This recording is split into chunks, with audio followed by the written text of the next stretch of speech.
एक बार देवराज इंद्रदेव गुरु बृहस्पति के साथ भगवान शिव का दर्शन करने कैलाश गए। महादेव ने दोनों की परीक्षा लेनी चाहिए, इसलिए रूप बदलकर अवधूत बन गए। उनके शरीर पर कोई वस्त्र न था।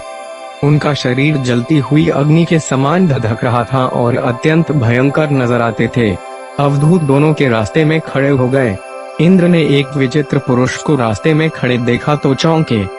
इंद्र को देवराज होने का गर्व घेरने लगा। उन्होंने उस भयंकर पुरुष से पूछा, तुम कौन हो? भगवान शिव अभी कैलाश पर विराज रहे हैं या कहीं भ्रमण पर हैं? मैं उनके दर्शन के लिए आया हूँ। इंद्र ने कई प्रश्न किए, लेकिन वह पुरुष योगियों के समान मौन ही रहे। इंद्र को लगा कि एक साधारण प्राणी उनका अपमान कर रहा है। उनके मन में देवराज होने का अहंकार उपजा, जो क्रोध में बदल गया। इंद्र ने कहा, मेरे बार बार अनुरोध पर भी तू कुछ नहीं बोलकर मेरा अपमान कर रहा है। मैं तुझे अभी दंड देता हूँ। ऐसा कहकर इंद्र ने वज्र उठा लिया। भगवान शिव ने वज्र को उसी समय स्तंभित यानी जड़ कर दिया। इंद्र की बाहें अकड़ गई। भगवान अवधूत क्रोध से लाल हो गए। बृहस्पति उनके चेहरे पर आई क्रोध की ज्वाला को देखकर समझ गए कि ऐसा प्रचंड स्वरूप महादेव के अतिरिक्त किसी का नहीं हो सकता। बृहस्पति शिव स्तुति गाने लगे। उन्होंने इंद्र को भी महादेव के चरणों में लेटा दिया और बोले, प्रभु इंद्र आपके चरणों में पड़े हैं, आपके शरणागत हैं। आपके ललाट से प्रकट अग्नि इन्हें जलाने को बढ़ रही है। हम शरणागतों की रक्षा करें। बृहस्पति ने विनती की, प्रभु भक्तों पर आपकी सदा कृपा बरसती है। आप भक्तवत्सल और सर्वसमर्थ हैं। आप इस तेज को कहीं और स्थान दे दीजिए ताकि इंद्र के प्राणों की रक्षा हो। भगवान रुद्र ने कहा, बृहस्पति मैं तुम पर बहुत प्रसन्न हूँ। इंद्र को जीवन दान देने के कारण तुम्हारा एक नाम जीव भी होगा। मेरे तीसरे नेत्र से प्रकट इस अग्नि का ताप देवता सहन नहीं कर सकते, इसलिए मैं इसको बहुत दूर छोड़ूंगा।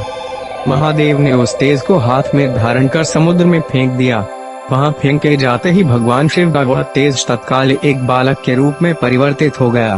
सिंधु से उद्भव होने के कारण उसका नाम सिंधु पुत्र जलंधर प्रसिद्ध हुआ।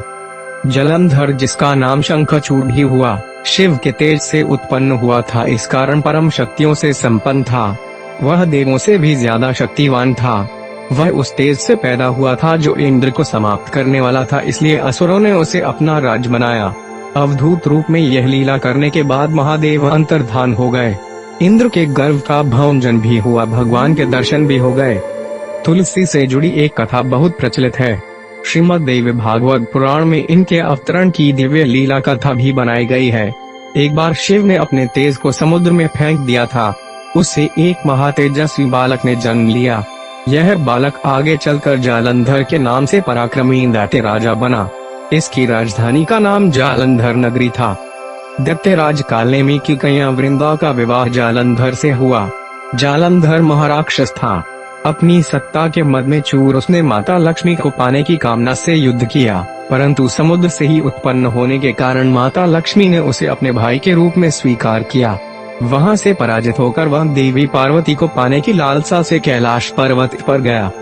भगवान देवादिदेव शिव का ही रूप धरकर माता पार्वती के समीप गया, परंतु मां ने अपने योगबल से उसे तुरंत पहचान लिया तथा वहां से अंतर्ध्यान हो गई। देवी पार्वती ने क्रोध होकर सारा वृत्तांत भगवान विष्णु को सुनाया। जालंधर की पत्नी वृंदा अत्यंत पतिव्रता स्त्री थी। उसी के पतिव्रत धर्म की शक्ति से जालंधर न तो मारा जाता था और न ही पराजित होता था। इसीलिए जालंधर का नाश करने के लिए वृंदा के पतिव्रत धर्म को भंग करना बहुत जरूरी था। इसी कारण भगवान विष्णु ऋषि का वेश धारण कर वन में जा पहुँचे, जहाँ वृंदा अकेली भ्रमण कर रही थी। भगवान के साथ दो मायावी राक्षस भी थे, जिन्हें देखकर वृंदा भयभीत होगी। ऋषि ने वृंदा के सामने पल में दोनों को भस्म कर दिया। उनकी शक्ति देखकर वृंदा ने कैलाश पर्वत पर महादेव के साथ युद्ध कर रहे अपने पति जालंधर के बारे में पूछा। ऋषि ने अपने मायाजाल से दो वानर प्रकट किए। एक वानर के हाथ में जालंधर का सिर था तथा दूसरे के हाथ में धड़। अपने पति की यह दशा देखकर वृंदा मूर्छित होकर गिर पड़ी। होश में आने पर उन्होंने ऋषि रूपी भगवान से विनती की कि वह उसके पति को जीवित करें। भगवान ने अपनी माया से पुनः जालंधर का सिर धड़ से जोड़ दिया, परंतु स्वयं भी वह उसी शरीर में प्रवेश कर गए। वृंदा को इस छल का जरा आभास न हुआ। जालंधर बने भगवान के साथ वृंदा पतिव्रता का व्यवहार करने लगी, जिससे उसका सतीत्व भंग हो गया। ऐसा होते ही वृंदा का पति जालंधर युद्ध में हार गया। इस सारी लीला का जब वृंदा को पता चला तो उसने क्रुद्ध होकर भगवान विष्णु को शिला होने का श्राप दे दिया तथा स्वयं सती होगी। जहाँ वृंदा भस्म हुई वहाँ तुलसी का पौधा उगा। भगवान विष्णु ने वृंदा से कहा, हे वृंदा, तुम अपने सतीत्व के कारण मुझे लक्ष्मी से भी अधिक प्रिय हो गई हो। अब तुम तुलसी के रूप में सदा मेरे साथ रहोगी। जो मनुष्य भी मेरे शालिग्राम रूप के साथ तुलसी का विवाह करेगा उसे इस लोक और परलोक में विपुल यश प्राप्त होगा। जिस घर में तुलसी होती है वहाँ यम के दूत भी असमय नहीं जा सकते। गंगा व नर्मदा के जल में स्नान तथा तुलसी का पूजन बराबर माना जाता है। चाहे मनुष्य कितना भी पापी क्यों ना हो, मृत्यु के समय जिसके प्राण मंजरी रहे तुलसी और गंगा जल मुख में रखकर निकल जाते हैं, वह पापों से मुक्त होकर वैकुंठ धाम को प्राप्त होता है। जो मनुष्य तुलसी व आंवलों की छाया में अपने पितरों का श्राद्ध करता है, उसके पितर मोक्ष को प्राप्त हो जाते हैं। उसी दाटे जालंधर की यह भूमि जालंधर नाम से विख्यात है।